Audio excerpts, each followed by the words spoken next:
Hello world, I am Curtis Simpson and this is Jectives Typography News number 61. Today is Friday, July 3rd, 2026, and per usual, I have plenty of typography news to get into for you today. If you're not if you've been around here for a little while, this is going to be a return to form. We're going to get back to our normal programming. 10 new releases, 2 deep dives, some industry news. Let me give you some names so you can see if you want to listen or not. Chapters will be added if you're watching the replay. Chapters are added the next day typically. We're getting a little bit of a late start today. Typographics Day 2 is back. Pimp My Type published that FIFA fonts video. HoodFonts has a new website. We got new releases from Hoosier Type Co., NM Type, Poem, new foundry for me, or new release for the channel at least. I've only been following them a short while.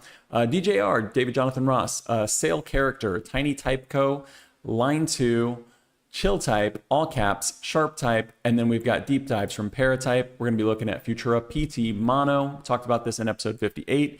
And then we're going to be looking at a deep dive for Cape Arcona with their new release, CA Spotnik Serif.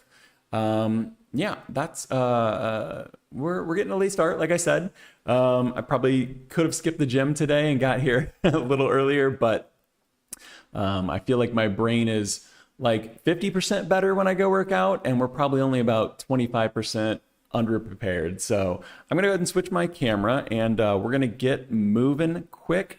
My plan is 2 minutes for these 10 new releases, 2 minutes each for these 10 releases, and 10 minutes for the 2 deep dives. I'm long-winded. I'm sure we'll end up going over, but let's shoot for it. Typographics. In the last episode, I mentioned that this was removed. If you check the description, this is linked in the description, and nothing is sponsored, so go ahead and click. If you look at the description of Typographics Day 2 from 2026, though, you'll see some Van Halen links in there and some Crystal Pepsi, Crystal Gravy from Saturday Night Live. This was during the Emily Oberman presentation at the end. Let's see if we can get to that right here. There she is. She was talking about a lot of her experience with Saturday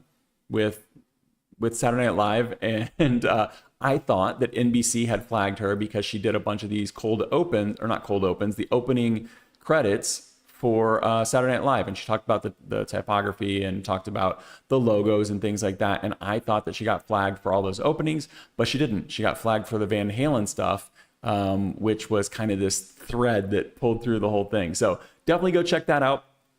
If you're crunched for time, add me to watch later. Go watch this right now.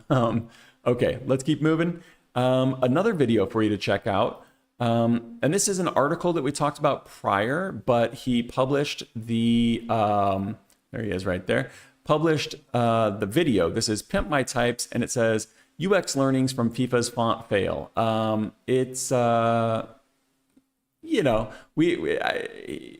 Font fail is a little bit of a, how would you say? A little bit of a clickbait, because he actually does like the font. There's the font right there. But the thing was that it was being used in the UX of the games. We talked about this a few weeks ago, so I'm not going to go into this too deep. And also, you can just go watch the video, because I do think the video is worth watching. Here it is right here. They used Noto Sans, or I think he actually used Open Sans. Yeah, they used Open Sans for the numbers and stuff here, because that's much more legible. But the complaint was about the branded font right there, the custom font that FIFA had made for the World Cup 2026. For the countries being difficult to read. I enjoyed the article, but I do think that if you didn't read the article yet, go watch the video. Even if you read the article, go watch the video. It's a fun video. He really put some theatrics into this one. He's always very animated, but I think this one's a fun one. Yeah, it's good to just have some reminders, even if you are an expert in typography and UX UI. So that is Pimp My Types FIFA's font video. That one's in the description as well. Next up, our last featured story for the day is someone that we've talked to, a couple of people we've talked about many times on the channel, and that is HoodSpa and HoodFonts. So HoodFonts is the typography arm, the foundry of HoodSpa, the design studio. This is what the old HoodFonts looked like. It was part of the HoodSpa website. I'm gonna leave myself on there. Hopefully I don't block anything, but you could see the fonts and stuff like that, but it wasn't like a dedicated thing. It was, you know, this is their website where they've got lots of branding and stuff like that. And they've worked with a lot of big names. If you don't know HoodSpa, go check them out. But the typography stuff wasn't like a major portion of the website. It kind of shared. Now, full website, HoodFonts. It's straightforward. I'll do a slow scroll through it so you can see what's going on. A little bit of parametric? No, I can't think of what it's called. When other stuff moves on the screen at the same time. Parallax? Dang, I can't remember what it's called. You know, like the old video games where the background would move at the same time. There's some things on here moving, which I don't always love. I like a nice, like, I don't like these things to move as I'm scrolling. Maybe I'm just an old man, but you know, I've dealt with too many websites that broke, you know, trying to get these things to move. I think it's called parallax scrolling. Anyway, East Bay is their most recent typeface. I'm actually going to look at Molfetta because this is one that we talked about on the channel once. But yeah, so if we scroll down, you can see all of the fonts listed here. They are listed in kind of like a sentence setup. They've got a preview of a bunch of them right here at the top. Then they've got them listed right here in a sentence form, which I think is interesting because in my brain, HoodFonts does a lot of display typefaces, but you know, it's a decent mix here now that I'm actually looking at it. So maybe sentence case makes sense. I think it's interesting to do that rather than just do like a big specimen. But they do really, really great specimens, and you can see a preview of them right here. So we're going to look at Molfetta here. That's the homepage. Simple. Gets the job done. Here is Molfetta, though. And they did one thing that I really, really like, and that is that they made the web page scrolling. There are no carousels on this. So a lot of websites I'll complain about because they'll have the big banners, and then you have to go through them. This is made with Fontdu. You'll be able to see that when we get to the bottom here. But you know, it's nice. If you've used any Foundry's website that uses Fontdu, all of this is going to feel very familiar. We talked about Fontdu in last episode, I think, because they just updated their website. You can see we've looked at this typeface before. And we'll keep going. We'll just keep scrolling through it because this is what I like. You can scroll through this one. You don't have to click through.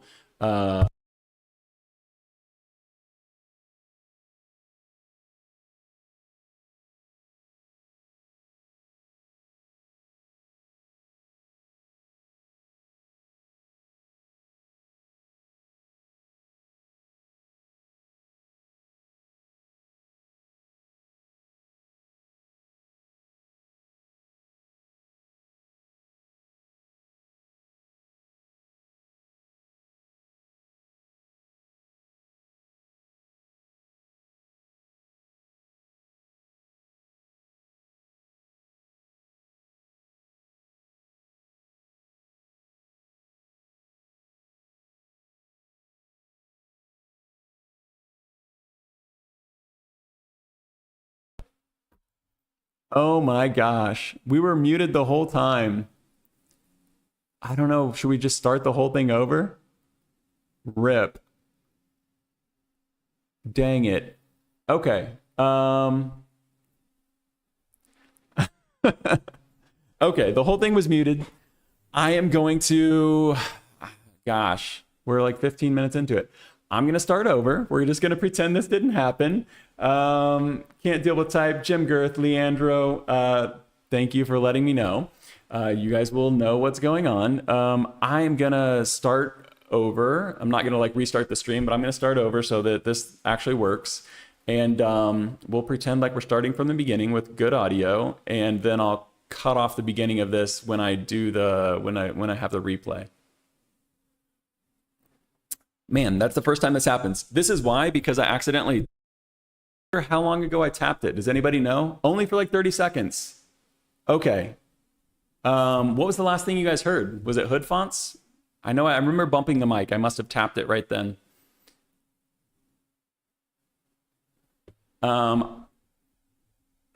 Okay, great. I don't have to start from the beginning. Okay. Let's go ahead and start back at HoodFonts, I guess. This is how you know it's live. I appreciate you guys are here. There have been many times that I've done live streams with 0 people, and I would have never known. I would have done the whole stream not knowing. Okay, so I'm just going to start with HoodFonts. If anybody missed Typographics or Pimp My Type, they can...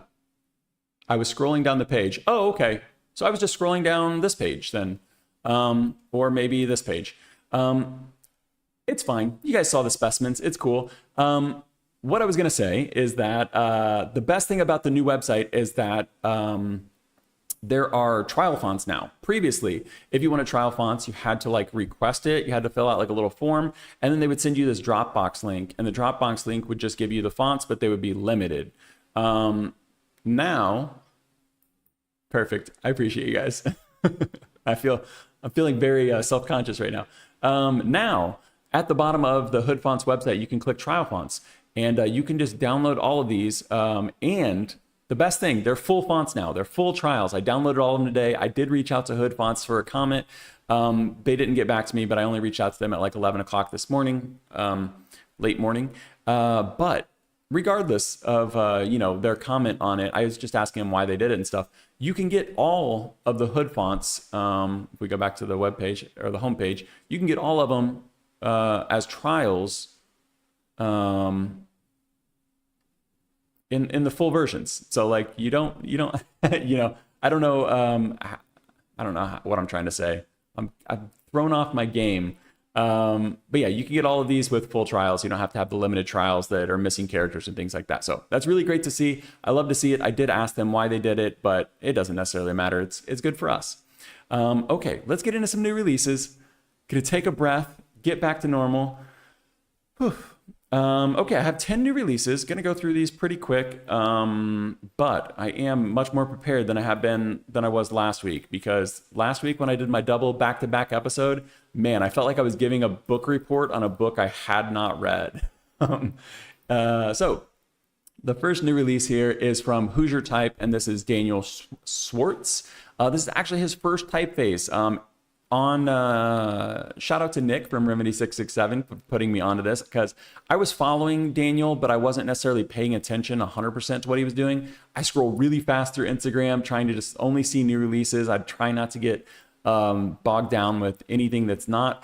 And he was actually giving progress as he was designing this new typeface, his first typeface, Swartz Gothic. And there it is right there. It is inspired by antique letterpress wood type. He does a lot of letterpress stuff. I guess maybe I could start with this. Let me go ahead and show you some prints that he does. He does a lot of letterpress, like these types of things, and sends them out. A lot of them are like motivational and stuff like that, but pretty good, do good work on that one. Yeah, he does a lot of cool stuff. He does some speaking, some educational stuff. But this is his first typeface, Swartz Gothic, and it's developed from an antique wood type, like physical type that he had, and he's making it digital. So that's pretty cool. A lot of revivals, people don't have the physical type to work with. They're working with specimen books and things like that. So it's pretty cool to see this. Unfortunately, I mean, not necessarily unfortunately, but it's unfortunate for me to be able to report on this, because I can't look at it in too much depth. It's being sold on Etsy, and that's because that's where he sells his prints and stuff like that. So you get a look at the specimens and things like that, and you can see, rather than like actual lowercase, there's a small caps lowercase, which is kind of cool, I guess. So an all uppercase font, but uppercase with small caps as lowercase. So just wanted to give Daniel and Hoosier Type a shout out. $24 for this. It's just going to have one style, caps and small caps. The other thing that came out this week that kind of ties onto this is that Chicago Graphic Design Club, I'm 99% sure I linked this in the description as well. Go subscribe to their YouTube channel as well if you like these types of interviews and things like that. But they interviewed Daniel just more in general about Hoosier Type and the company and getting started and stuff like that. And then just at the very end talked about him designing a typeface. This was recorded prior to the typeface being released. So that's that. First font is first font from Daniel and Hoosier Type Co. Next up is I think my favorite release from the week. I wanted to start out strong. If anybody leaves, I wanted you guys to be able to see my favorite one. I have two favorites, but this is my favorite. This I think is called Sastre. Sastre, I believe, is a Spanish word that means tailor. And based on all of the things that are all of the tailoring stuff that's on here, I think that that's probably true. Let me see if I can zoom in a little bit on this. Let me go ahead and take my face off as usual, so that I don't block anything. We can make this really, really big. This, you can see, has a lot. Let's see if we'll make this just huge. Has a lot of broken, what were they calling this? Like broken form or something like that. It's kind of like black letter where you're taking multiple strokes to it. But you can see how choppy this looks. It's really, really cool at these big sizes. But the interesting thing is that this is actually a text typeface. So let me go ahead and let's just make this a little bit smaller. I know we're like really zoomed in right now, so it's we're kind of defeating the purpose here. But when this is at text sizes, it actually does look really good. I was very surprised that this was a text typeface, but it makes sense once you actually look at it. I am 100% going to reach out and try to get a review license for this. There is a trial on it. If you go up to the top, there's a trial right here. But it's limited characters. So, I can't really do a deep dive on that. But look at the indents here on the H. Let me see if I can get this big. On the H and the N both, they have that deep indent there. It's really cool. What else have them? Yeah, I'm not sure. We'll have to, the U has, obviously, that's the upside down N. But yeah, this looks really cool. I actually have 4 things, or maybe I have 3 things linked in the description for this one, because this is the regular like store page for NM type for Sastre. And then there is this backstory, Sastre's Tale, a hybrid typeface. And it goes through the origins of designing this. And yeah, all of this stuff is really cool. I'm not going to dive into this right now, but it is linked in the description if you don't want to wait for a potential deep dive on it. But you can see some of the tailoring and stuff right there. And then there's actually a mini site for this as well, which is kind of fun. I always like to see these. Some are more actually like useful than others. Sometimes they're just like kind of to show off. But as we scroll through this, you'll see things moving around. I don't mind this one moving around because there are multiple pages for this one, but I guess we could read this right here real quick. Sastre is a hybrid typeface where nature and craftsmanship meet. Its broken structure and generous proportions, gosh, if I can read, generous proportions perform well in long-form text and at small sizes. While its character is distinctive, Sastre remains a dependable workhorse. That's what I thought was really interesting, is that this was made for body copy. Again, showing the timeline of everything right here. I think what we're going to skip to, though, is the PDF specimen, because I think this shows off. I know this is giant right now. Let's do it like this until we get a few pages down. There are 5 weights on this. No italics, but italics are under development, and they are going to be released soonish. Coming soon, quote unquote. But there's a lot going on with this one. If we don't get to do a deep dive on it now, I could see waiting for the italics, but I'd like to do it now and then do another one when the italics come out, because I'm too excited about this one. I apologize. The screen's very, I'm gonna get from one page to the other because it's very, I don't know. It's like how would you say this? Like it's like a low frame rate or something. It's very, very jumpy. But you can see it in a little bit of text here. Let's get down. They get an even smaller text, and then we'll go ahead and zoom in on it. Man, it's actually a little bit better when we zoomed out. But you can see the color on this is really good. This is the regular weight right here. We've got medium below that. The color's good. It doesn't even, you don't even see all of that texture, all of those lines on it when it's at these small sizes. Look at it. You can see it with the regular and the bold combined. We could probably zoom in on this a little bit. Yeah, like that looks good. Yeah, like you could see a whole book being written in this. And then when you did your big headlines or the book cover and stuff like that, you'd have such a distinctive typeface up close. It's almost like a display font when you're zoomed into it, but it works great at body copy sizes. They've got a few different languages in here. That's always nice. I don't speak any of these languages, but I know a little bit of Spanish. But it's nice to be able to see this in your own language rather than lorem ipsum or a language that you do not speak. But yeah, you can see right here how much character these have. But in the body copy, it just looks great. Okay, I'm gonna get too lost on this. Can't deal with type, says it blends well indeed. Yeah, I agree. There's something about this. I don't know. I don't know that I've seen a typeface like this. I've seen these kind of like choppy, like, I don't even know like necessarily the word for it. It almost feels like inscribed or chiseled or something. I've seen typefaces like that, of course, but they're always display typefaces. Never seen one that looks this well at body copy at text sizes, small sizes. Has small caps as well. But yeah, I'm looking forward to the italics on this. And I'm going to reach out to them this week and see if we can get a deep dive on it. That was Sastre by NM Type. Let me scroll up to the top there. Sastre. Next up, we have 3 expansions. So I'm going to go through these quick. But the first one here is called Nouveau. Let me wait for it to load so that people watching chapters will get the full experience. It's a little slow. Hopefully it loads all the way. Let's close these other ones. Okay, poem's going a little bit slow. I apologize. Let's go ahead and get the face cam on while we're waiting. Man, I still can't believe that I muted the microphone. I need like a big red banner on the screen that tells me when I mute my mic. I do have this green light and it turns off when I mute it, but okay, this one doesn't look like it's gonna load. We'll let it go in the background. If it works, it works. If not, it's not the end of the world.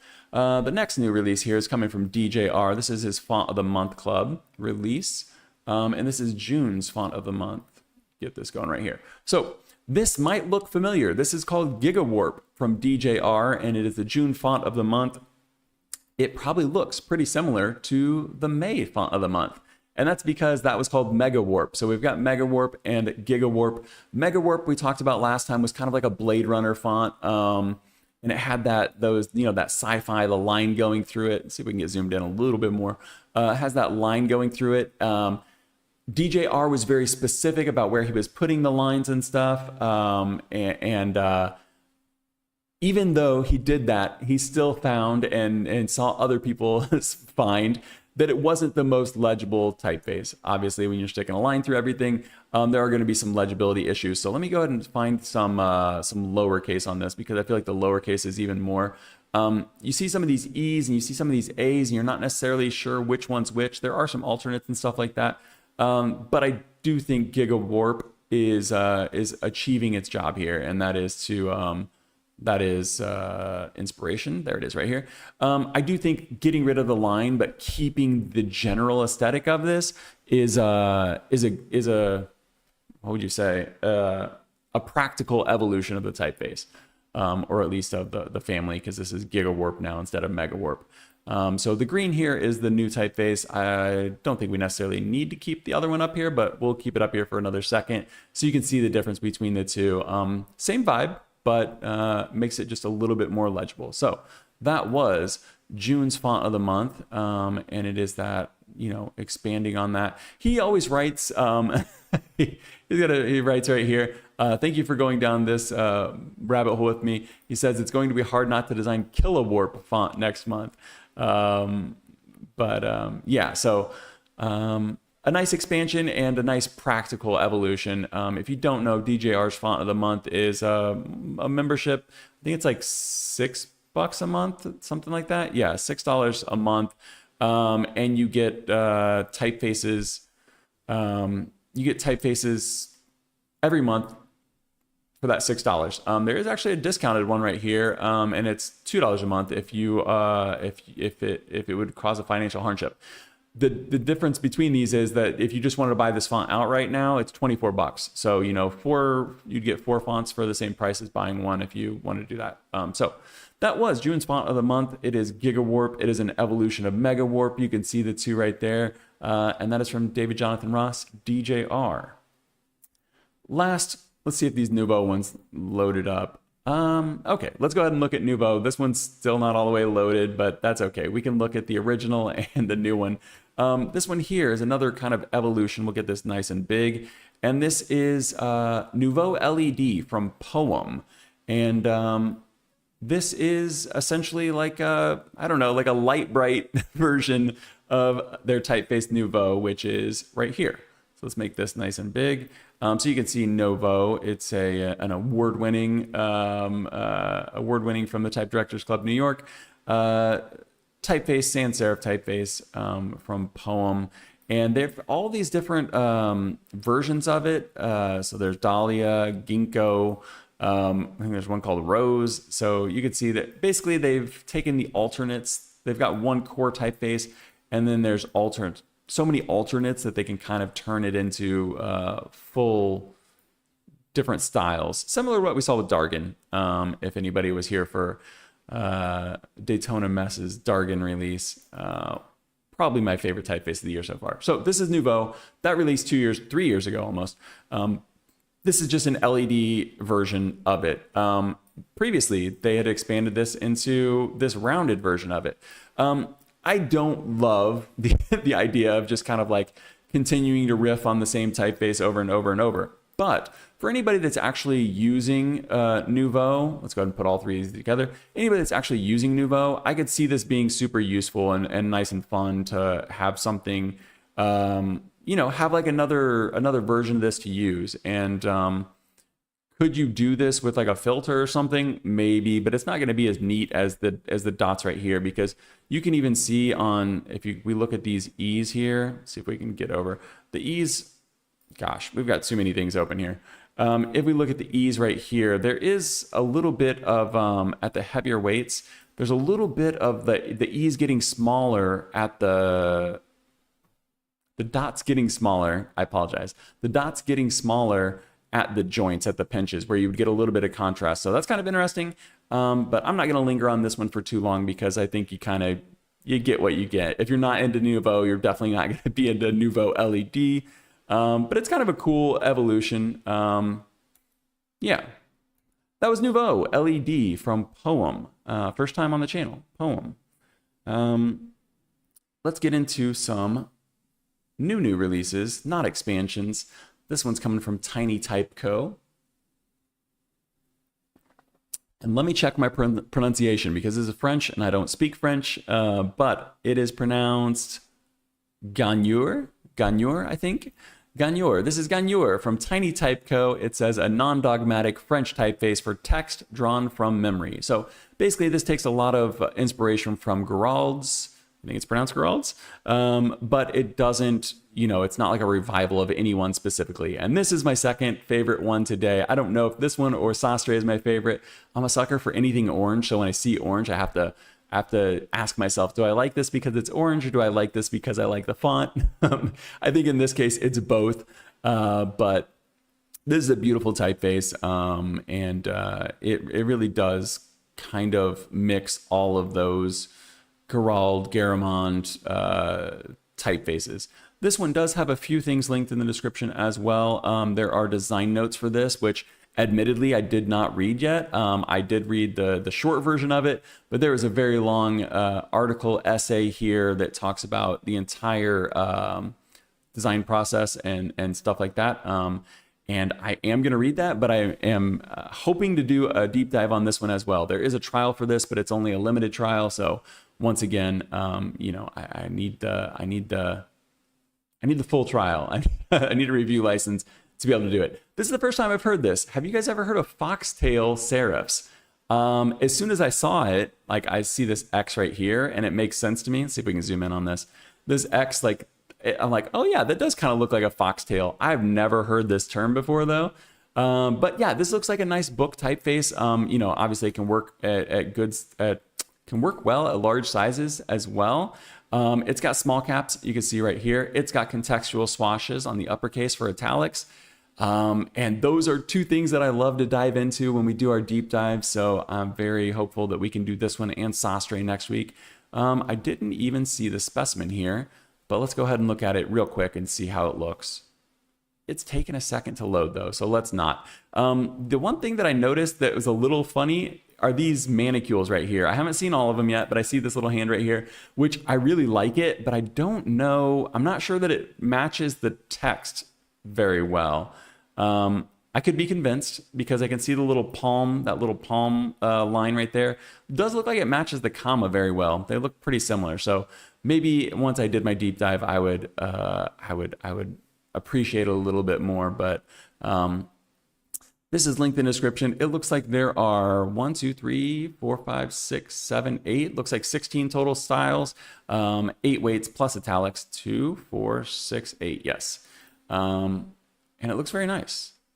This was Gagneur from Tiny Type Co.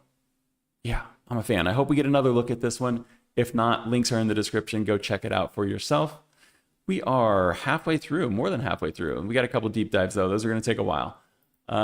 This one here, a type foundry that it feels like we talk about every single week. This is Line 2, and their new release is Schema. I'm going to say Schema. Hopefully I'm saying that right. This is a revival of Permanent. Let me scroll through this so you can get a vibe check on it, and then I'm going to take a little bit of a detour on Permanent real quick, because this is a typeface that just serendipitously I was reading about in the last week or so, but was not super familiar with previously. It's kind of a competitor to like Helvetica, Universe, those typefaces, but it never really got, it never really got the attention. It's kind of the unsung hero of those.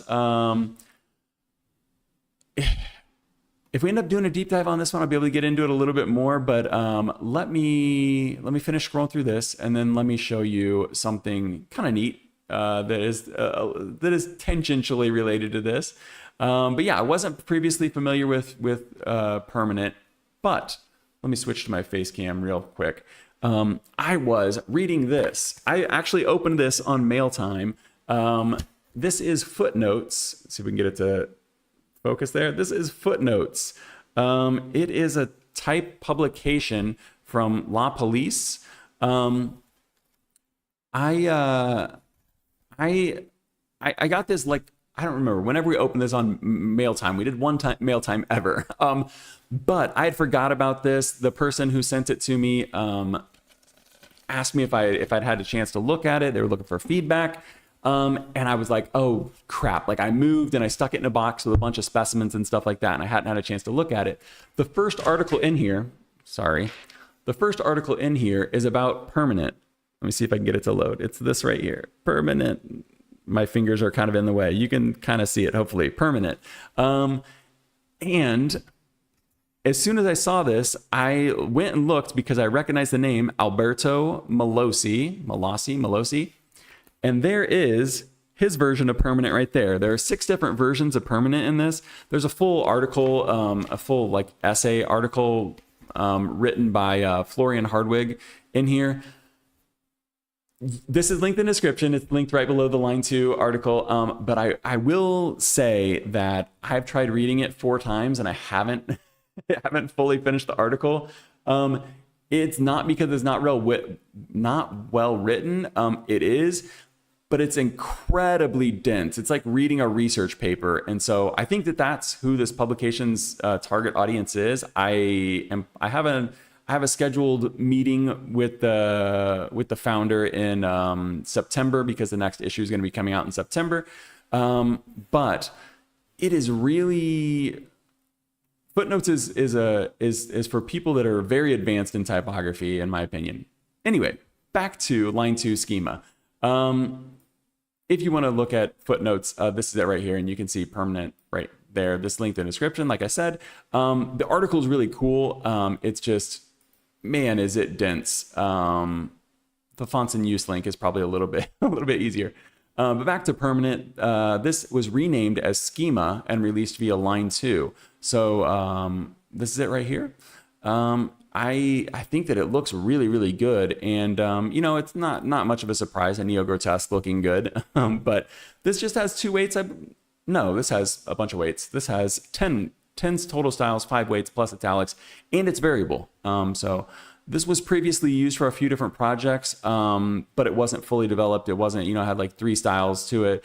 For Line 2, they wanted 5 weights plus italics, and then they made it variable. So it just released to the public, even though it had been used for the past few years in some magazines and stuff like that. Okay, I feel like I kind of went on a tangent and lost the thread here, but this was LL Schema from line 2, and it is pronounced line 2. I asked them if it was pronounced line 2. I used to say Lineto. It's not. It's line 2. This was Schema, and it is a revival of Permanent. So, okay, that's that. Hopefully that wasn't too confusing. We've got 3 more new releases here, and then we're going to get into some deep dives.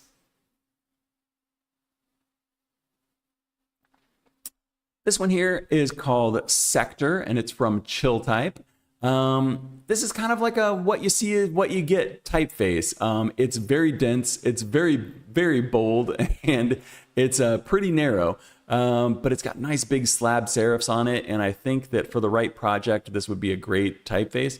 It also has like a handful of useful open type features. Sometimes when you see these types of, dense display typefaces, they have limited characters, they have, limited features and things like that. But if we get down to the bottom here, and I'll zoom in a little bit, you can see the language support, solid language support on there.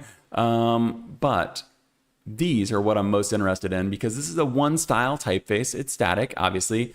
35 euros, so I think it's appropriately priced as well. But you can see some of these. There's a narrow J in there, so you could squish your caps together a little bit more. You've got the R here. You've got the hanging R versus not, so you could close that up a little bit. What I think is most interesting, though, is the bold punctuation right here, because when I was up here scrolling through this, you could see the dash right here is very thin. I think we saw some brackets up here earlier. Didn't we see some brackets that were really thin too? Oh, we got a slash right here that's really thin. I'm never really a huge fan of those. I understand the use case for them. They kind of stay out of, you can get them out of the way and, focus on the type and stuff like that. But to me, they almost get entirely lost. Tabular figures, contextual alternates. So you can see the what are these even called? The colons can move up or not, depending on if it's uppercase or lowercase. It's got real fractions in it, and case-sensitive forms too. I think these case-sensitive forms are really interesting. See how big we can make this before we break it. So on the left here, case-sensitive forms. Typically, we see these kind of like move up and down. These actually get bigger and smaller. So we can't type right here, unfortunately. We can only highlight it. But you can see for like lowercase, you would have these that are like full baseline to cap height. But if you had all caps, you could turn on the case sensitive, and then it goes a little bit above and below the cap height and the baseline, which I think is interesting. But yeah, it's you get what you get, but it's got some features that are pretty interesting that you wouldn't typically expect to see in a display typeface like this, especially one that's this dense and this heavy. But it's pretty cool. Sektor, it says it was inspired by the logo type of an East German watercolor manufacturer. Yeah, very nice. Like I said, what you see is what you get with this one, in my opinion. This is Chill Type, and it is their new release, Sektor. 35 euros on that one, standard license. Our second to last new release here is from AllCaps. I'm going to open up a few tabs here. I've just got this fonts in use up right here because I did want to note, if you've seen Plastik before and you thought like, isn't this like old? There was a trial version of this that released in October 2025 from AllCaps. So right now there's the full release. So you may have come across this. I think that I used to see this on Instagram or something. Like this feels familiar, but I checked my notes. I don't think we've ever talked about this. But this is a rounded sans serif. This is the email newsletter that went out.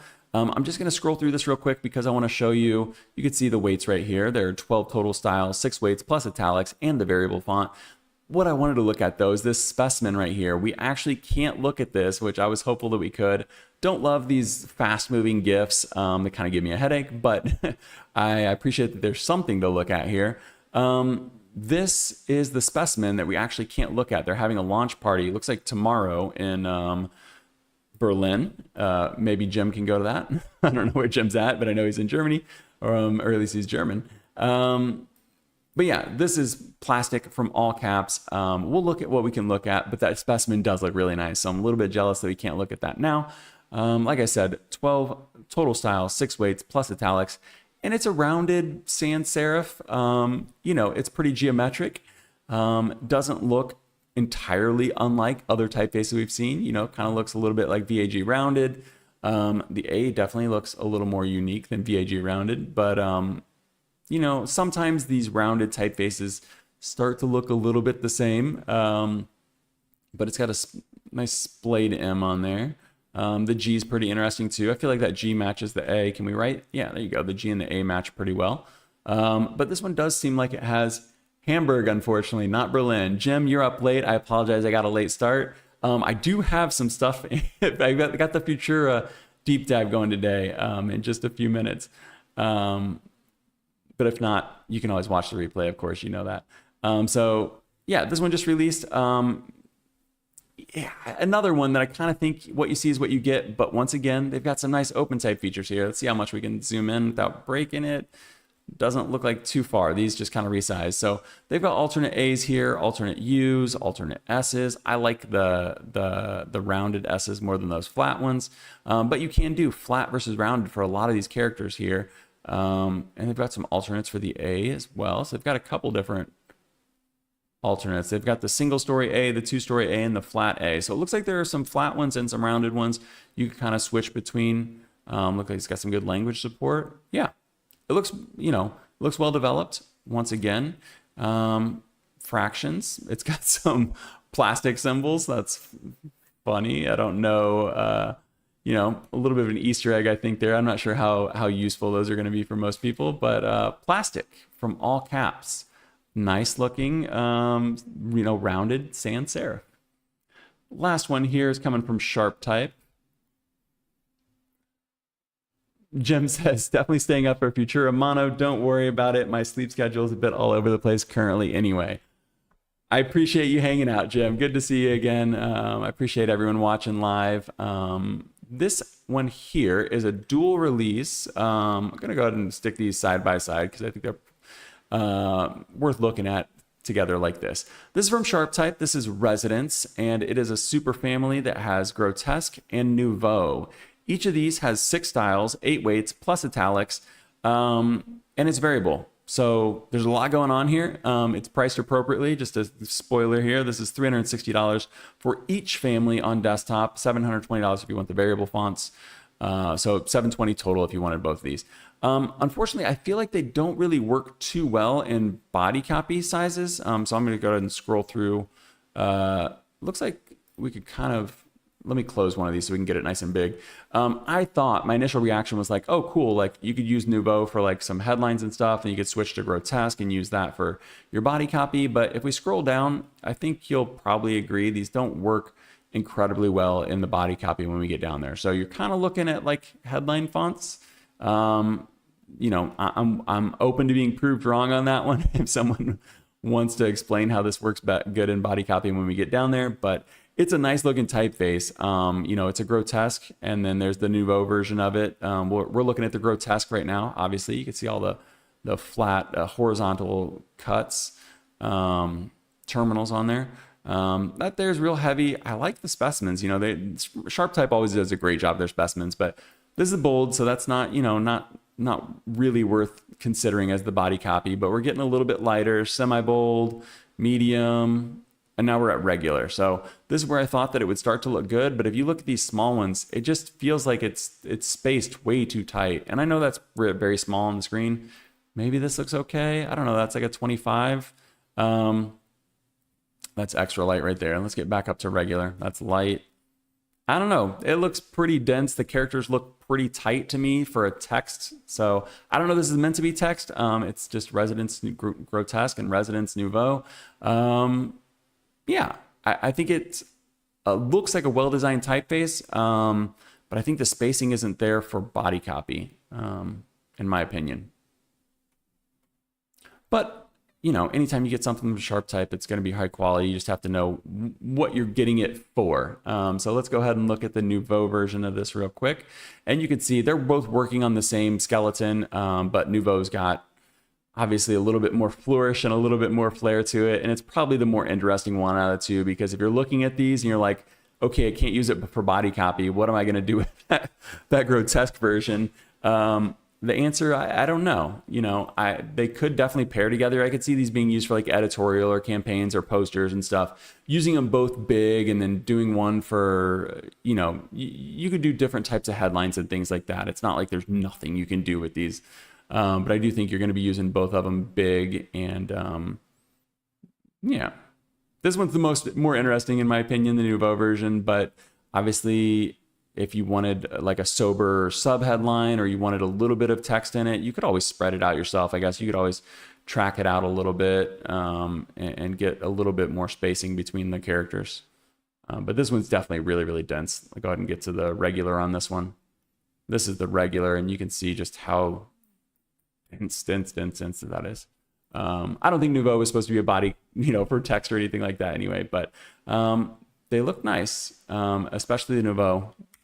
But I'm not sure what I would use them for other than headlines and you know, and other than using them big. I don't know what I would do with these. And maybe that's what they're meant to be for. You know, I guess the original grotesque were used for advertising and stuff like that. So they were used big. They were used with wood type. So maybe that makes sense. Okay. Let's go ahead and get into some deep dives. This first one here is going to be from Paratype. We looked at this in episode 58. Man, it's been so long since we've done a deep dive. Hopefully I still remember how to do this. Definitely want to get back into these. Just going to give you a quick note here. Oh, this is like logged into my account, unfortunately. But Fontoscope is how you could get a full trial of this if you wanted to. So this is from Paratype, and it is... Man, this website. All right, let me start over. Let's see if this is gonna work or not. Let's get it loaded first. Man, that's really not a great. Let's do this. Okay, so the first deep dive for today is coming from Paratype, and it is Futura PT Mono. This is the first time that I've seen a monospace Futura. We looked at this in episode 58, so it's been a couple of weeks, but it seemed really interesting. And I've been talking to Jim in the comments of that video off and on for the last 2 weeks as we both tested this one out. I'm gonna go ahead and give you some details on this, and then we'll get into it. So Paratype, we've got the designers right here. I'm not going to butcher their names. I apologize. There they are right there. Just two styles on this. There's a book and a book oblique. It is static. 746 glyphs, 20 open type features. You can get this from the Foundry, which is Paratype. And you can get a full trial via Fontoscope. I should have showed you it right here. Here's Fontoscope. It's just a desktop app, and you can get all of Paratype's typefaces. You can literally install all of them if you want to. And you get full free trials on here. Obviously, you can't use them for anything commercial or even personal. They're just to try out. But you can get the full thing. And if you don't mind downloading an app, Paratype is a huge Foundry, and it's really nice to be able to have access to that. $69 for the Duo on desktop. I think if you want to buy each one individually, it's $39 each. Standard license on this one. I've got a star there. Let me check. Oh, I've got a star there because on their website, they have a little, let me see if we can get to their homepage. They have a little bit of a FOMO thing here that I wanted to point out. It says, still perpetual, but not for long. All licenses purchased in our store are perpetual, no annual renewals required, blah, blah, blah. However, please note that a transition to annual licensing may take place in the near future. Don't love that at all. And I'm not sure if they're just saying that so that people, you know, to kind of have that FOMO and get you to buy it now, or if they really are going to switch to that. Maybe they're kind of testing it out to get feedback. My feedback is no one likes annual licenses. Everyone loves perpetual. Let me know in the comments if you disagree. But this is Futura PT Mono. We've got the how would you say this? We've got the Roman right here, and then we've got the oblique right here. We're going to go ahead and look at these A to Z real quick. It looks pretty weird like this. And when I first saw this, I was like, man, I don't know. Jim got me to give it a second look because I did throw it into some text editors. We're going to look at that here in a second. It actually looks pretty nice. You can see the Futura in here, but it's definitely changed. I'm going to put this side by side with Futura PT in a second, but you can see if you're used to Futura, you know how wide that M is, you know how round this O is. Some of these characters just have to get squished. Jim, there's your etset or eset. But yeah, it looks kind of funky. The funny thing is the lowercase actually ends up getting more geometric than the original Futura, and I'll show you that in a second. But you know, they're really filling out the space here, so the F gets really, really wide. The I, the J, the L, they get really, really big, serifs on them, baseline slab serifs, really, really big. The R gets this giant, I don't even know what the top of the R is called, unfortunately. I feel like I should. Another lowercase etset there. The T, any of the green glyphs, they are going to have alternates, so we'll look at those in just a second. And then we've got the numbers down here. We've got the slash in there. That's because this is going to do fractions. The numbers are actually surprisingly almost a 1-to-1 to the original Futura, which I found interesting. So we're not going to do a full A to Z on the italics because they are just oblique, so they're really just slanted. So I'll just show you these real quick so you can get the idea. And one nice thing about Paratype being Russian type foundry is that they have, or Russian in origins anyway, they have full Cyrillics. So if you want Cyrillics, they've got full Cyrillics, and it does look like they have some localization alternates. I don't know enough about Cyrillic to be able to really give you a good a good review on those, but I just wanted to point it out. Any of the Paratype typefaces that you're looking at, they're going to have more language support and good Cyrillics because they are, not a Cyrillic first foundry, but they do focus on Cyrillic. So that's really nice to see, just for that language support. Okay. Let's look at alternates. Let's look at the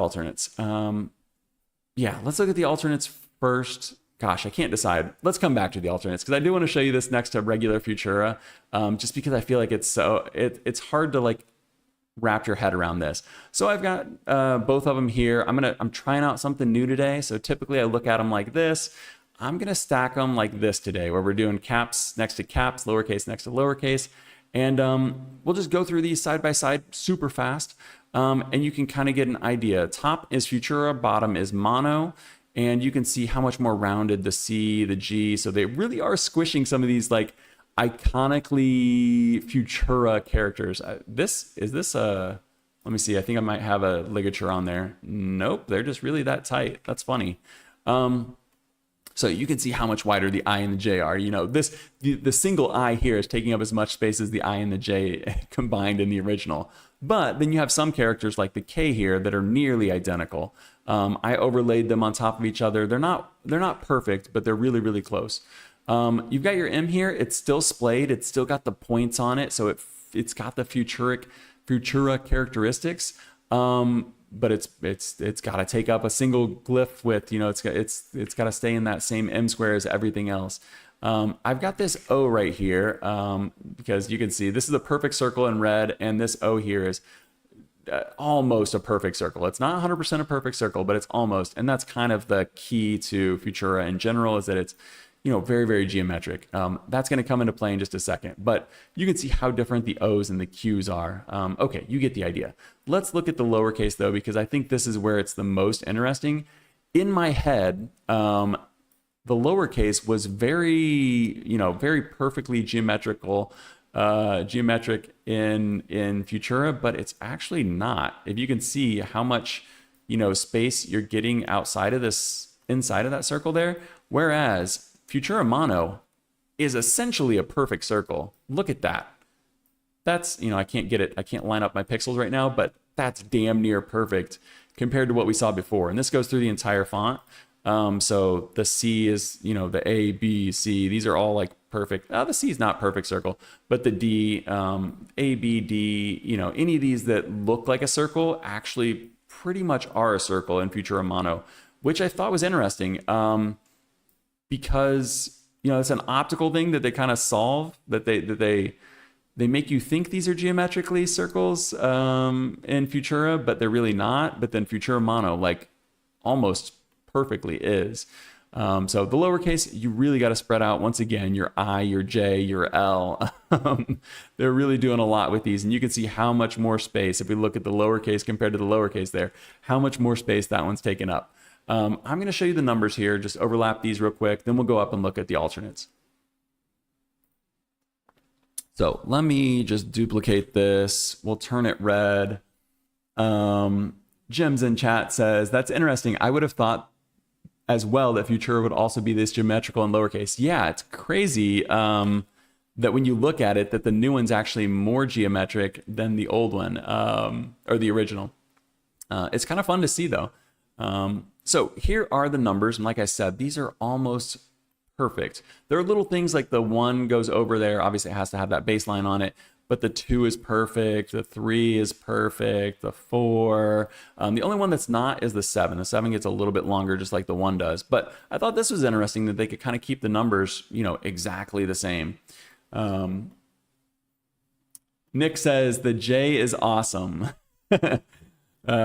Yeah, there's some cool stuff going on here. Let's look at the alternates and we can see some J's here, because they've got some alternates for the J's as well.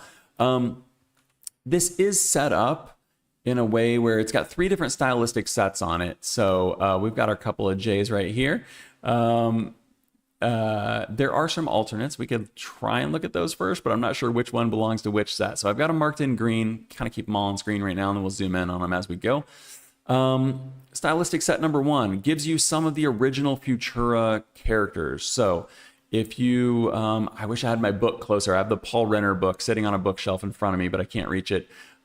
It has the original specimens, and it's got some of these characters. You see some of the Futura revivals doing this, where they bring in some of these more abstract A's and G's and stuff. They've got the blocked off flat M and N in them. So those are in there. That's kind of cool. I could see that adding a lot of character to the mono space, because as we're going to see in a second, this isn't really a font using for code. We'll get to that in a second. But if you're just using this for texture and stuff, some of these could be kind of fun. The next one here is for the, what's this? There's a bunch going on here. They kind of all change at once, unfortunately. When we look at our next typeface, it's got everything individually marked, but you can see this is getting some big, big rounded, very circular shapes here with the J, the L, and the lowercase J, I apologize. And it's pretty wild. I don't know that I've ever seen a lowercase L look like this. The uppercase J looks pretty normal. It's just losing that top crossbar on there. But these down here are pretty wild, pretty characterful, and they match each other. This G is almost like a lightning bolt or something. I'm not sure what's going on with that G. It's pretty wild. There's the original, or that's the first alternate. This is the second alternate. Pretty fun, pretty wild though. Let me see if anything else changed here. Okay, so you're getting the tail on everything. So the second stylistic set kind of gives you these rounded shapes. So it's changing the T, the Y, the L, the J. And that's what you're getting out of this one, and the G there, but I don't know that the G necessarily, they're including it in this group. I guess that's fine. Yeah, there's variables too, Nick. And then we've got one last one here. This last one here is, I don't 100% understand this one, but it just brings up that middle stroke of the M there. Kind of gives you, I don't know, a shorter mid stroke on there for some reason. If that's what you wanted, that's what you can get. Yeah, so there's a lot going on with this one. It's pretty fun. Just 2 styles on this one, like I said. I'm not gonna look up close at the oblique version because I think everything pretty much is exactly the same. This one here I could just go through real quick. I don't know if anybody cares, but it does have some localized forms to it, and you can change some of the characters. Let's go ahead and look at this in body copy real quick. This is the one and only Jim Girth that's in chat right here. This was a comment that was left, part of a comment that was left on the video when we first talked about this. And I just set his text here in body copy so that I remember to talk about it. But this was feedback that he had on Futura Mono, Futura PT Mono, and sent this to Paratype, and they actually said that they are still working on a code version, and they might implement some of his suggestions. Some of the things that he pointed out were that the O and the 0 look the same, and these are not two zeros. This is an O and a 0. There's no slash there's no slash version here to change to. And then also he noted that the 1 and the L look pretty similar. And yeah, I don't know which one of these is which. I think this is the 1. Yeah, the smaller one is the 1. But, if you were reading that, you wouldn't know, if that was a 1 or not. And if you're using that in code, that's going to be incredibly unfortunate. Yeah, so he left them some notes, and, graciously they replied and noted that they're working on a code version. And if you look at Fontoscope, let me see my favorites real quick. You look at Fontoscope, I know it's kind of small on your screen probably, but Futura PT code book and book oblique are actually on here, but they're not released yet. There's actually not a difference between these besides that default M with the lower middle stroke on it. But the other thing that he noted was the X height. And I noticed this too. I didn't notice it until he pointed out, but the X height on here is pretty short compared to a lot of newer modern typefaces. And a bigger X height on it, just going to make it a little bit more legible at small sizes. So you can see I've got some ligatures turned on here. So you can see this FFI, that's a ligature that's included. So, you could turn those on or turn them off depending on how you like it. But let me go ahead and show you this in a text editor just so you can see how it looks. Because I threw it in here, I am not a programmer, so don't listen to my feedback. I just put it in here. I've got an HTML on the left and a .py Python on the right, just to see kind of how it looks with the syntax highlighting and stuff. Because I can read HTML, CSS, but Python, I know nothing. I did like a online course once and I remember none of it, but I think this does look pretty nice. Just in here, it's fun, but I can see the things that Jim was talking about because see, let's go right here. We've got a 0. If I typed an O right next to this, oh, look at that. It's kind of highlighting something there. Oh, it's telling me that's not a number. That's interesting.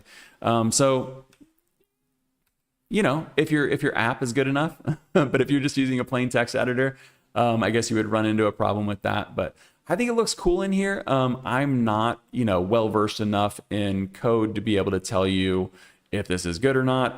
I think the fact that they are saying that they are listening to the feedback means that they also know that this isn't really made for programming. But it looks cool for now in body copy. Much nicer than I thought that it would. At first glance, I didn't think that this looked that great in body copy. But if you give it a little bit of spacing, this is the default spacing right there. Maybe just a little bit more. Oh, I've got it set to baselines. Hold on. If you give it just like a little bit more spacing, I think it gets a little bit more breathing room. It's got a nice texture to it. But I do think it looks cool here in this. Maybe I'm just looking at all the Christmas light colors and getting lost in it a little bit. But I think it looks nice. And I think that it could pair well with regular Futura, of which, Paratype is, one of the, they've got one of the iconic versions of it. And it's, that's condensed version of Futura right there. But yeah. Jim says, yeah, I really do love the look of this. Yeah, me too. It looks really cool in here, even though I don't deal with the coding aspect too much unless I'm looking at CSS or HTML to try and figure out something about typography. That's about as far as that goes for me. Either that or copying, pasting stuff. But it looks nice, and I edited my description in this today. Let me go ahead and open this real quick.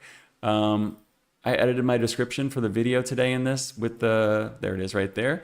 And I think it looks nice for this kind of stuff too. So this is just the description literally for what is in the video right now. And I think for this kind of stuff, it looks nice too. Just like a simple text editor where you're kind of typing out a few things. It looks cool. You know, it's got an interesting spacing to it, but it's still got a lot of those familiar Futura characteristics. So this is a fun one, and it's, you know, not incredibly expensive, but if you're just wanting to use this on your own computer, you could download Fontoscope for free and you can run it on your own computer. The one thing is you do have to have this app open for it to actually work. So you'd have to have this open every time. I don't know if you want to do that, but if nothing else, I think, you know, check out this app and you can download a lot of trials and test it out. But I'm a fan of this one. I didn't expect to be. I was more of looking at this as kind of like a novelty, Futura and monospace. I never thought I'd see the day, but it's working. And it's interesting that they're going to work on like a specific code version of this. So I think that'll be interesting to look at too. And then we can look back at this and see, if they made, you know, any worthwhile changes. I was just showing you the fractions real quick. They do have real fractions on here. Always nice to see. So I'm going to get a drink of water and we'll move on to our last deep dive here from Cape Arcona.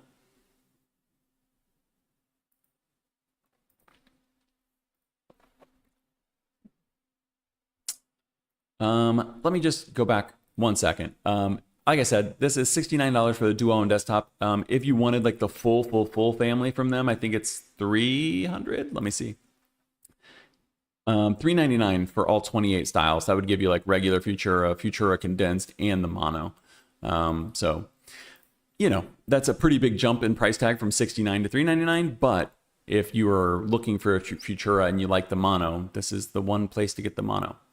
Our last deep dive and our last story for the whole day is coming from Cape Arcona. This is CA Spotnik Serif. Sorry, needed to get one last drink of water. This is the counterpart to CA Spotnik. Let me go ahead and show you CA Spotnik for a second. We're going to look at Spotnik for just a couple minutes because I do think that understanding Spotnik helps inform how we look at Spotnik Serif. So let's go ahead and look at these side by side super fast, and then we'll look at Spotnik by itself. You can see the S on Spotnik over here on the right with the blue is a little different from the one in orange.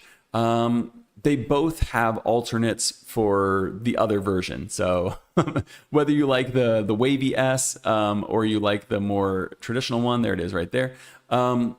They both have that version of it. There are actually quite a few alternates on this. But let's go ahead and look at CA Spotnik by itself first, and then we'll come back to Serif. I've got my outline here. Let me check it real quick. Okay. I'm just going to slow scroll through this. You can kind of get an idea what's going on. It's got a little bit of contrast to it. It was actually the entire font came from this S right here. It was on like opening titles of a movie that was directed by someone that I don't know, but apparently is pretty famous. Cape Arcona is a German type foundry. You've got a lot of interesting alternates right there we're going to get to here in a second. Oh yeah, let me check the weights on this one. Oh, I'm on the wrong screen. That's why I keep looking over at my notes real quick, and I don't have anything there. There are 12 weights on this, 12 total styles, 6 weights and italics, same as Spotnik right here. So this is not the new one. This is Spotnik. This is the original. But I just want to go through this, kind of show you something, and then we'll get on to the next part. Let me show you gosh, my brain is not working. I apologize. Let me show you the specimen real quick. We're going to scroll all the way down to the bottom because it's going to show us a closer look at some of these things. And then we'll be able to see these also coming through on the serif version. So Jim Griff says, I like the wavy high knee S. Early versions of Palatino feature them quite as heavily as well. Oh, I never knew that. I'll have to check that out. Palatino had that wavy S in it. Interesting. Oh, look, this is real text. Okay, so this is Spotnik. We're going to look at Spotnik Serif just a second. But the things that I thought were interesting here that do carry over. Ascenders are taller than the caps height. X height is obviously very, very tall. Contrast is built into this, so you can see some of the contrast in this. Quite a bit of contrast for a sans serif, especially, you know, we've seen some of this pinching and stuff like you see on the G there, but you know, not as much contrast as we're going to see with the serif. Closed forms, I thought this was interesting. A lot of people, you know, these days are talking about legible typefaces. They want to have open forms and stuff like that. These are very, very, very closed. Which is interesting because it still reads pretty well. This over here is body, yeah, this is Spotnik right here. And it still reads pretty well. I think you would have legibility problems with that wavy S, especially kind of looks like an 8. But overall, I think it looks nice. Let's go ahead and they're showing off a bunch of alternates here, but we'll look at these when we get to Affinity. Let's look at Spotnik serif now, and we'll be able to spot a lot of these same things. I said this last week when we looked at CA Spotnik, just announced Spotnik serif. I think Spotnik looks good. I think this one right here looks good. But I think Spotnik serif looks great. I really, really like this one. They were saying that this takes a little bit of inspiration from Scotch Romans, and I'm really a fan. So we're gonna look at some of those. They've got some inspirations. They said, you know, that it kind of looks like Ionic, kind of looks like Clarendon. We're gonna look at those in comparison. We're gonna compare it to Spotnik by itself. But here are all 12 styles. We've got the 6 different weights. Like I said last week, they are very they each have their own place. Like they don't feel like they're kind of bleeding into each other, where they, you know, some fonts, they have too many styles, too many weights, and having very distinct weights, I think, is a benefit. This is a variable font though, so you can get anything in between there you want. Starting to get a little bit of a preview of some of these alternates that are included. You can see some of the funky Ks here, the Es, the Gs. I will show you all these in great detail. But I wanted to give you a look at their specimens and stuff because Cape Arcona does excellent specimens of all their typefaces. Okay, I think that's good enough. There is a trial. Wait, no. Yeah, there is a trial on this, but it's limited. The one thing I'll point out right now before we get any further is they recently updated their license. I've mentioned this in the last 3 episodes. I apologize for anyone that's a regular here. They just started a new license that is all-inclusive. You get everything for the price of what one desktop license used to cost. This one is currently 80 euros for the full family. That sale is going to last until July 8th. So you got about another 5 days if you wanted to pick this one up for the 80 euros. And it looks like the regular price is going to be 120 maybe. And that's going to be for the smallest company size. But you're going to get print, web, social, logo, apps, hardware embedding, put it on streaming, put it on a movie. Do everything for 80 euros, which is crazy when we see what this typeface actually includes. So let's go ahead and get into this. Their specimens are much more beautiful than mine, but I'll be able to show you everything in depth here in Affinity. Cape Arcona, Stefan Claudius, 12 styles on this one, like we said. It is variable, 594 glyphs, 38 open type features. You can purchase it from the Foundry. Limited trial. I do have a review license, so I requested this from the Foundry and they sent it to me to show off to you guys. 80 euros for the family, like I said, and that great all-inclusive license. There are static versions of this, but today I have the variable. So let's go ahead and look at the variable. Actually, I have both, but we'll look at the variable first. And there you go, nice and smooth. You can get really thin. This is the thinnest right here, and then it goes all the way up to extra bold. And it has an italic as well. Let's go ahead and see. Wait, this does have italic, right? Yeah, it does. I don't know why I'm not. Okay, here's my italic. And here's Spotnik serif in italic. These are true italics, so you can see we've got some nice pen strokes, calligraphy inspired pieces to this. And it looks like I have some of my alternates already turned on. I apologize, a little bit of a spoiler there. Let's go ahead and go back to the regular weight. Gonna do a quick A to Z on this one, and then we'll look at all of these alternates, because if you see all this green is all alternates. So this is the regular weight right here. And I think that this just looks beautiful. I am a sucker for Scotch Romans. I don't think that this is necessarily a Scotch Roman, but it does take some cues from it. You'll note right here, the C does not have any serifs on it. That is one of the defining features of this serif typeface, is that it doesn't have the vertical serifs. So you can see on the E as well, you've just got the straight crossbar on it, the F, the G. I will show you what I'm talking about in just 1 second. Let's get through the caps and I'll show you this compared to like a normal, normal serif typeface, because me just saying that out loud probably won't mean a whole lot.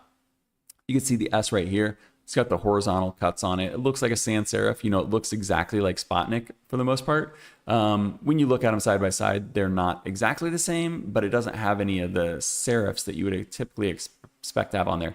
Jim, there you go. Capital and lowercase etc. Let me show you real quick, just so that we can, let me do it like this. We'll just do Times New Roman. So if we were to do, I don't know, like a C and an S, you can see typically this is what a serif typeface looks like. They have serifs on the capital S. They have serifs on the capital C. This is a distinctive thing that this one doesn't have. Same with the E. Let me go ahead and throw an E in here real quick. See the serif on the crossbar there? So that's one thing that you might not necessarily pick up. You know, I probably wouldn't pick it up if they didn't notice it. It's one of those things that you might kind of feel like, oh, it kind of feels a little bit sans serif-y. That's probably what's going to be doing it for you. Same thing with the lowercase, the C there. You know, the lowercase C usually has like a ball terminal or something on it, not necessarily a serif. Some of them have serifs. But yeah, this looks really nice. I like the little ear that's right in the middle of the G. It's almost like a antenna, which makes, you know, it's fun considering the typeface is called Spotnik. I'm assuming that is a reference to Sputnik. But yeah, it's a nice bracketed serif typeface.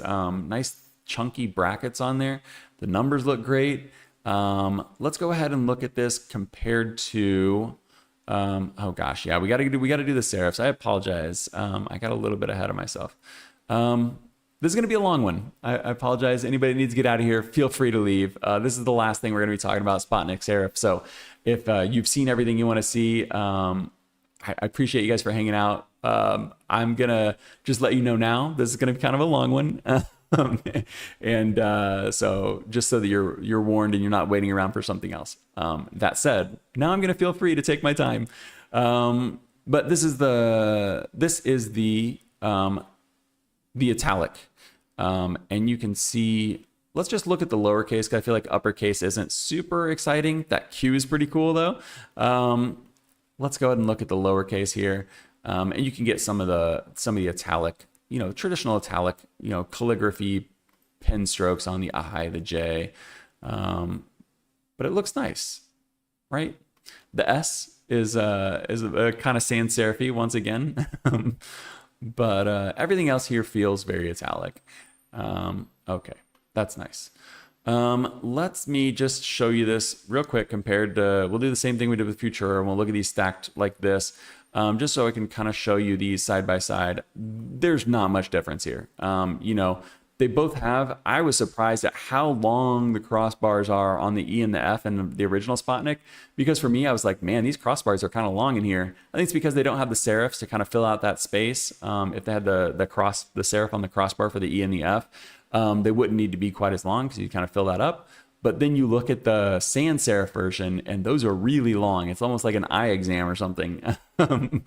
But it feels very cohesive. These two typefaces definitely belong together. They share a lot of the same characteristics and stuff. Here's those S's. Let me go ahead and spoil this for you real quick. Curvy S's. You can get the curvy S's here, and you can get the simple S's here. So you can get either one on sans or serif.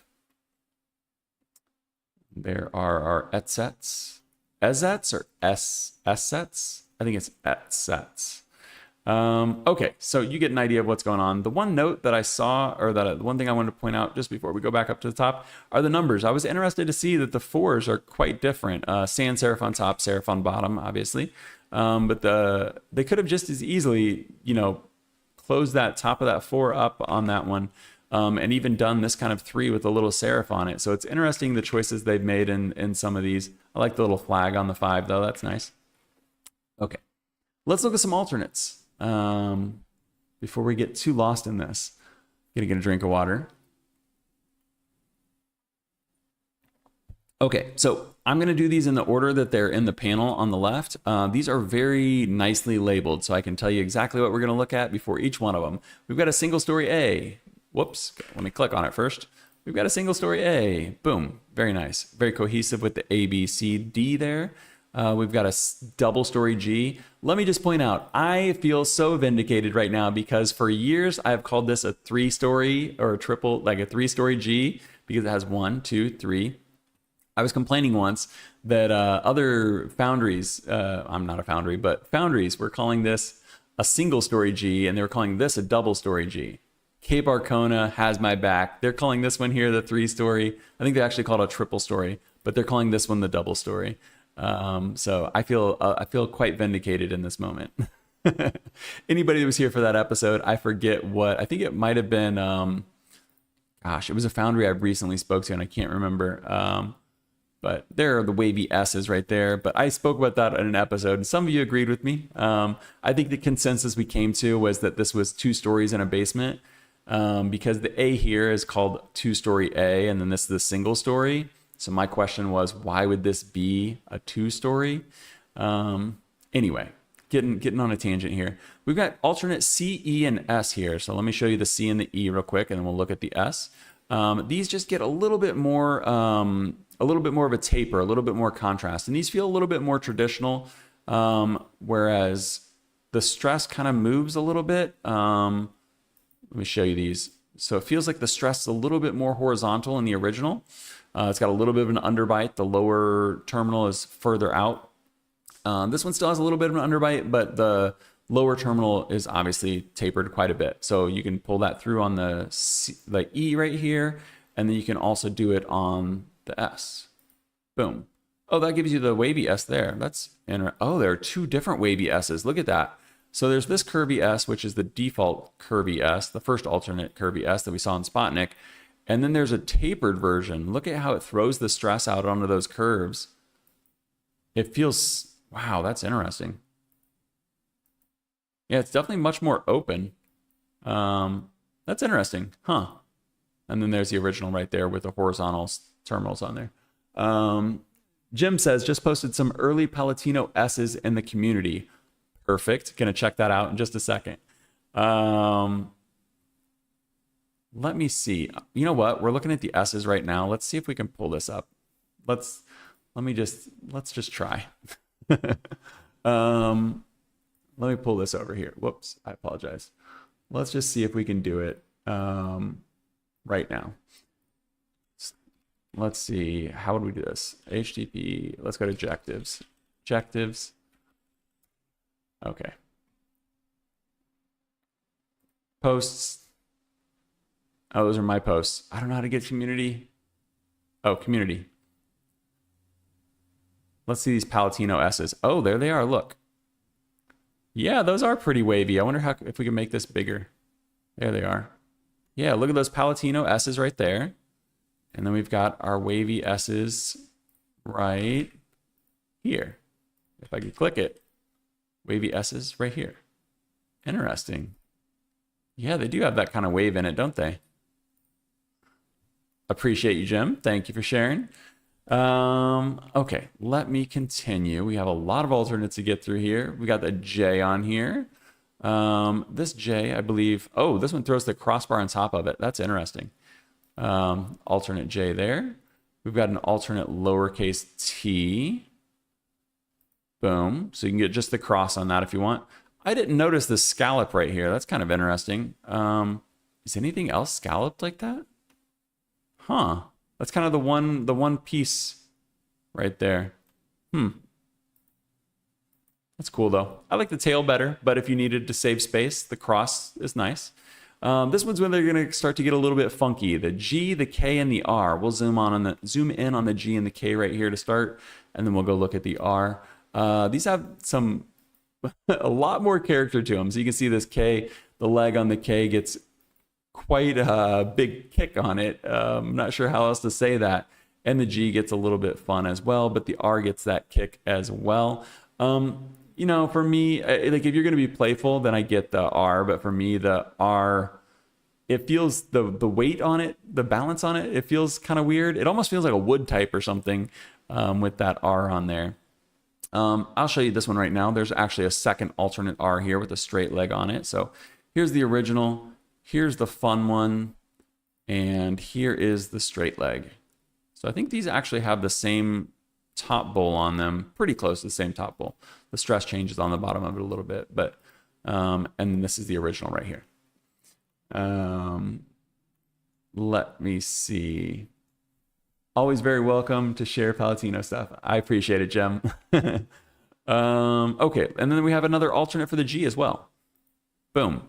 That one feels like it matches the crazy K and the other one even more than this one does. Okay, let's keep moving. We've got the E. We're getting into some really rounded stuff. We've got the rounded E right there. We've got a rounded W. We can probably get both these on the screen at once. Got a rounded W right here. And then we've got an alternate F. I'm telling you guys, there's a lot on this one. We're not going to look at all of the italics just to save some time, but you can open up those forms. So one of the things that we saw in that PDF specimen was the closed forms. You can open those up at least a little bit with the F here. I would say with the C, the E, and the S as well. Like we looked at these are pretty closed, but I would say these alternates, I don't know. I was going to say they open them up a little bit. They do add some contrast, so that probably would help a little bit, but nothing like the F here. The F really opens up quite a bit with the alternate. Alternate E here, or not alternate E, alternate G here that kind of gives it that curve from the S. So it's kind of got that same curve. You could match those. That'd be kind of fun. Just three more here. No, two more. We've got an alternate Q. I think this is my favorite one out of the bunch. Alternate Q. It's like a real curly Q in there. Like you could almost imagine this being 3D and that like pulling out, like doing like a loop. So that's pretty cool. That actually matches the italic. You probably saw that down here.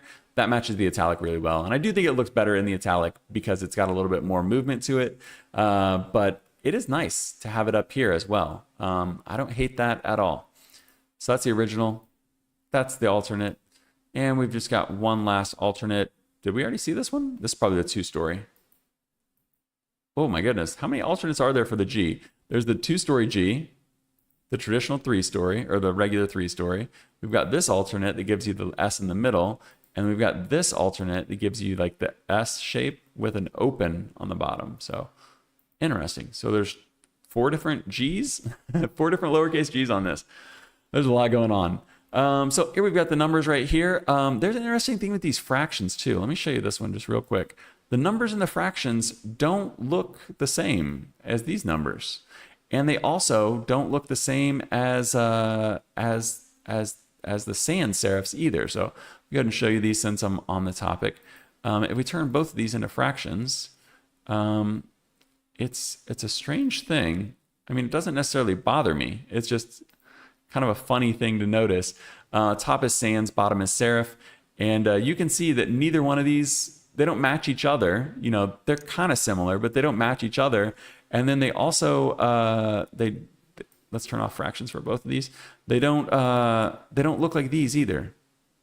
So I guess they kind of do, but they've really like redrawn the numbers to work at small sizes, which I do appreciate. I'm not trying to say that I don't appreciate it. There's less contrast to it at the small sizes because obviously you lose the numbers and stuff. But I just thought it was interesting how much character is lost. Like even like look at the 4 here. And then you've got a more traditional 4 there. So that's probably just, you know, a practical change. But I thought it was interesting because most foundries, I mean, almost every foundry that we've looked at on here doesn't bother changing those things. They just shrink it down. You know, they'll optically fix it and stuff, but they're not going to drastically create an entirely new glyph set for the numbers alone, just for the fractions. But it does have lining and old style on here. I think the old style works with the serifs. They're kind of like a middle ground old style, which I appreciate. Sometimes the old style is like dramatically above and below the baseline. This one's, you know, pretty moderate in its change, but I like it. We've got proportional numbers and we've got tabular numbers here. So yeah, we got a little bit of change in the 1 and the 0 here. So you are trying to kind of changing that width. Probably some of the other ones as well, but these are the two most dramatic ones. So yeah, this is like a real workhorse typeface that you wouldn't think is gonna be a workhorse typeface at first. Obviously it's got numerator, denominator, subscript, all of the nerdy science things that you would want. We're not gonna dig into the italics just because it would take way too long to do everything we just did again. But what I am gonna do is reference some of the inspirations that they pointed out and show you just a few differences real quick. So Ionic is on top, Clarendon is on bottom. These are the ones that they pointed out that people might think of when they first see this. And I didn't, but once you pull these up, you're kind of like, oh yeah, I can kind of see that. The J here should probably be red as well. But you can see, surprisingly, you know, there are a lot of characteristics that kind of feel similar. If you look at the I, the H, obviously it's not a one-to-one or anything, but there are a lot of characteristics that kind of pull over from one to the other, for both of these. The biggest difference is the one that we pointed out in the beginning though, and it's the fact that there are no serifs. So you can see the uppercase C has the serif, the lowercase c doesn't have the ball terminal. Your G's are different with the ears on there. There's a lot going on. The A's, that, you know, the A has a horizontal terminal on the top of it there, whereas these have the ball terminals. So I do think that it pushes it more into like a modern space, because it does feel a little bit, it's got a little bit of sans serif in it, whereas these others are obviously much more traditional. It's much more traditional to stick your serifs on the top of your S there versus to cut them horizontally like a sans serif. So it's kind of fun, kind of interesting, and definitely unique. The thing that I thought of though when I saw this, and this is when I saw it at the lightest weights. So we've been looking at regular weights. This has 6 weights to it, plus the italics, like I said. So let me tab out real quick and just remind you of all the weights that this one has.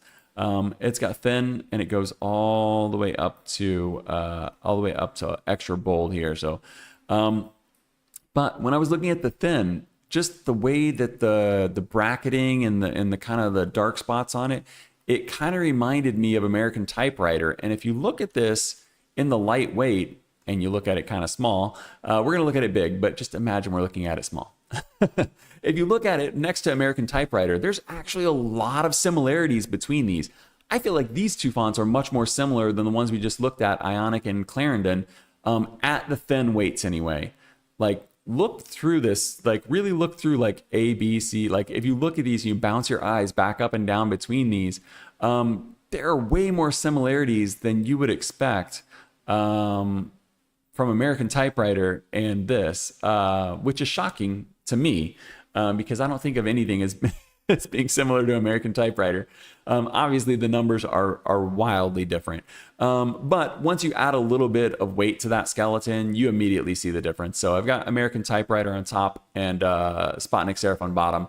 As soon as you add weight to it, you see how drastically different they are, but it just kind of shows you what a skeleton, you know, the skeleton of it. If you made both of these hairline, I really think the skeletons of these would be very similar. But when you add the weight, you know, you add your contrast to it and stuff, these are drastically different fonts.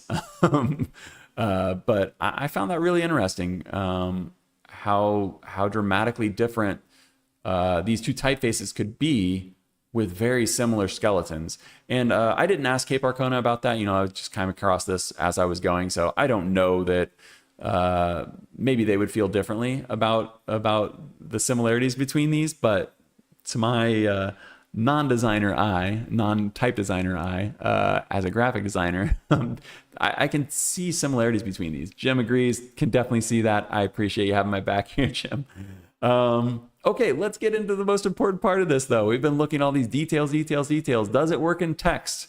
Yes, it looks beautiful in text. No question about it. Got the serif head, got the bold weight up here on the top. Threw in a couple of alternates there. We've got the single story or the two-story G, the rounded W, single story A, but we've got a default body copy here, and I think it looks great. I don't even think I changed the leading or anything on this. Let me check. Nope, default leading. Everything's out of the box here. Not on a baseline. Nothing. It looks great. Great color on it. Great texture. No dark spots. No light spots. Incredibly legible. Incredibly readable. And the italics stand out. Type design is a close related craft. I always say that wrong. Type design is a closely related craft. Italics look nice. The bold down here on Digital Age looks nice as well. I think everything stands out appropriately. And I think everything kind of blends well in terms of the body copy looking like a solid, you know, kind of a gray color there when you look at it zoomed out. No complaints at all about that. And, you know, when it comes to pairing this, we've already seen it, we've already seen that it's going to pair well with Spotnik. It's sharing a lot of that DNA.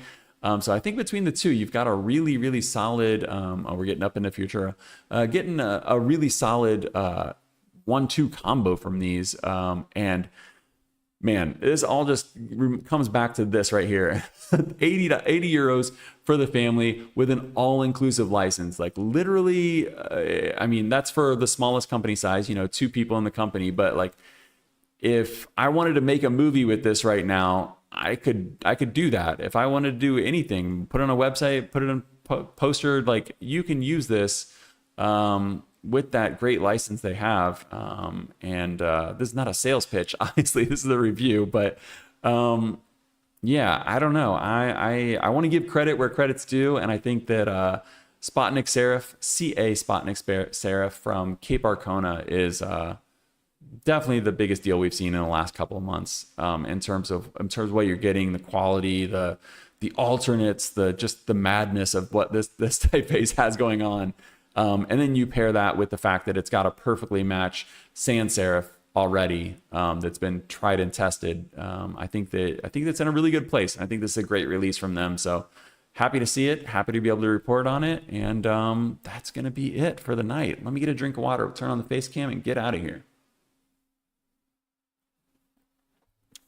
Man, I am so glad that you guys were here in the beginning of the episode, because I'm going to have to go back and look. I probably won't edit it. I'll just leave my dumb reaction in there. Maybe I'll edit it out. We'll see. But I'm so glad you guys were here, because I tapped the mic and I didn't even realize that it was muted. And I'm so glad that it wasn't right from the very beginning of the episode as well. But yeah, I feel like we had like a real return to form here, getting through a bunch of new releases and then being able to do some deep dives, because I enjoy the deep dives. I think this kind of setup right now where I'm going to limit the new releases to 10. If there's more than 10, I'm going to cut the fat, trim the fat from it, and just do 10 of them, get through them in a couple minutes each, and then do like 2 deep dives. I think is kind of a solid place to sit. 3 at the most, but 2 deep dives feels good. We can get 2 different ones in here each week. And I think that'll work well for now. Yeah. But I appreciate you guys hanging out, Jim. I appreciate the back and forth about Palatino S's, the back and forth about Futura Mono this last couple of weeks. It's a really interesting one. I'm waiting to see it. I'll be interested to see that one develop. But man, it's a good. I say this all the time, but like it's a good time to be a typography enthusiast. This is a good time to be into type, because there's just incredible stuff being put out like every single week. I wouldn't be able to do this show if the type designers weren't so good at doing what they're doing. Yeah, or if you guys weren't watching. So good pacing in this episode. Awesome. Okay. I'm going to get out of here. Jim, go to bed. I'm going to get out of here. I'll see you guys next Friday. I'll be back for number 62. And I appreciate you guys watching. I know 90% of you guys watch the replays. I appreciate that as well, but I really appreciate the people hanging out and watching live. It's a lot of fun to interact with you guys. So I'll see you next week. I've been Curtis Simpson. This was Objectives Typography News number 61.